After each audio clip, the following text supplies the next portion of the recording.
जब खबर मिली कि हजरत अली की वालदा विशाल कर गई तो हुजूर रोने लगे। फरमाया वो अली की नहीं, वो तो मेरी माँ थी, मेरी अम्मा थी। इमाम अबू नईम ने लिखा है, कहते हैं हुजूर ने फरमाया जब मेरी अम्मा को गुस्ल देने लगो ना, कफन पहनाने से पहले मुझसे पूछ लेना।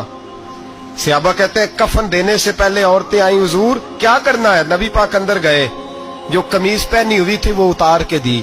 फरमाया चिट्टे रंग का सफेद रंग का कफन न देना, मेरा कुर्ता पहनाओ मेरी अम्मा को। हुजूर ने कफन दिया। हजरत अबू जर गिफारी फरमाते हैं जब जनाजा पढ़ लिया ना तो नबी पाक फरमाने लगे कब्र सही बनाई है तुमने? हुजूर सही बनाई है। फरमाया नहीं लगता नहीं।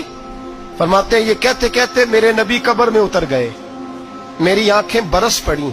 मैंने कहा अली की अम्मा रब तुझसे क्या हिसाब लेगा, सारी रहमतें तो पहली तेरी कब्र में आ गई। इसके सरकार की एक शम्मा जला लो दिल में, बाद मरने के कब्र में भी उजाला होगा।